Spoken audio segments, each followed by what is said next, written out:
Terbaru, Malaysia baru je announce 4 pemain warisan baru yang join Hector Hazel dan juga Gabriel Palmeiro untuk memperkuat skuad Harimau Malaya, dan bukan menjadi kontroversi, dia menjadi perhatian jugalah sebab ramai yang tanya, ramai juga yang nak tahu pemain-pemain ni berasal dari mana salah silah dia, dan benda ni ditanya bukan setakat oleh penyokong luar tapi juga penyokong tempatan sendiri, dan aku rasa benda tu tak salah pun. Semalam kecoh pula persoalan adakah pemain-pemain baru Harimau Malaya ni berketurunan Malaysia. Tapi persoalan ni bukanlah datang daripada orang Malaysia, daripada jiran sebelah. Saya faham konteks kenapa teman-teman Indonesia tanya soalan ni. Untuk timnas Indonesia, biasanya kalau diorang ada pemain warisan terbaru, pemain heritage, kebiasaannya Pak Erick Thohir akan keluarkan satu statement. Dia akan cakap lah player ni asal daripada mana, keturunan mana, balik kepada skuad kebangsaan kita, mengenali TMJ. Beliau ni jarang keluarkan statement pasal kerja beliau. Baginda pun pernah keluarkan satu statement siap dengan hashtag mereka tak biasa. Bagi pendapat korang, adakah kehadiran pemain-pemain ni akan bagi impak kepada pemain tempatan?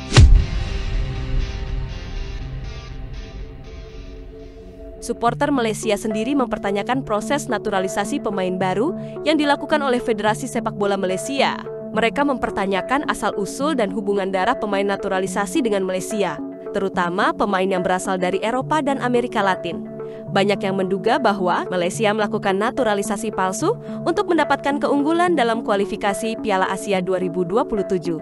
Maksudnya begini, bahkan suporter dan warga Malaysianya sendiri mempertanyakan hal itu. Lantas bagaimana bisa Presiden FAM Syed Yazid, Syed Omar menyebut pihak-pihak yang menuduh Malaysia curang naturalisasi hanya orang iri, termasuk Indonesia dan Vietnam. Padahal itu bermula dari netizen dan suporter mereka sendiri. Kenapa naturalisasi Malaysia begitu tiba-tiba dan senyap? Tidak seperti Indonesia yang memperkenalkan pemain naturalisasi mereka ke khalayak ramai dengan proses yang transparan. Suporter Malaysia mempertanyakan, apakah pemain naturalisasi seperti Facundo Garcet, Rodrigo Holgado, John Irazabal, Joao Figueiredo, dan Imanol Machuca benar-benar memiliki hubungan darah dengan Malaysia? Padahal ya, netizen mereka sendiri yang mempertanyakan hal itu. Tapi Indonesia jadi kambing hitam. Mereka sebut Indonesia dengki dengan kemajuan sepak bola Indonesia. Seperti dijangka, Persatuan Bola Sepak Malaysia FAM tidak mengulas bagaimana mereka mempunyai kaitan dengan Malaysia. Mengikut peraturan FIFA, pemain yang lahir di luar negara dan memiliki kewarganegaraan asing hanya layak bermain untuk negara lain jika mereka mempunyai hubungan kekeluargaan melalui ibu bapa, datuk atau nenek. Namun tiada penjelasan terbuka diberi tentang salah silah mereka. Lebih mengejutkan, kebanyakan mereka tidak pernah bermain dalam Liga Malaysia kecuali John Irazabal. Isu ini mengundang dua persoalan utama. Adakah pelaburan ini memberi peluangan sukan yang setimpal? Dari sudut bola sepak, adakah strategi ini menguntungkan Malaysia? Indonesia hampir ke Piala Dunia 2026 dengan pemain warisan Indo-Dutch. Satu langkah yang masuk akal sedikit memandangkan sejarah kolonial mereka dan realiti bahawa berpuluh ribu rakyat Indonesia mempunyai darah kacokan Belanda. Pemain-pemain warisan untuk Malaysia pula, walaupun beraksi di Liga Eropah dan Amerika Syarikat,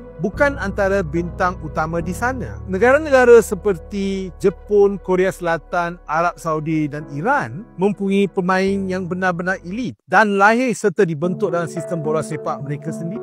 Lalu di sisi lain, TMJ Tunku Mahkota Johor yang disebut-sebut Erick Thohirnya, Malaysia atau Bapak Revolusi Sepak Bola Malaysia, dianggap tidak transparan dalam mengumumkan pemain naturalisasi di Malaysia. Dalam konteks lain, TMJ juga pernah memuji kesuksesan Erick Thohir dalam memimpin timnas Indonesia, termasuk melalui kebijakan naturalisasi yang berhasil. Walau dulu sebagian dari mereka hina-hina naturalisasi Indonesia, sekarang waktunya jilat ludah sendiri, karena TMJ juga mengakui keberhasilan Erick Thohir yang membawa perubahan pada timnas Indonesia yang kini dia tiru mentah-mentah.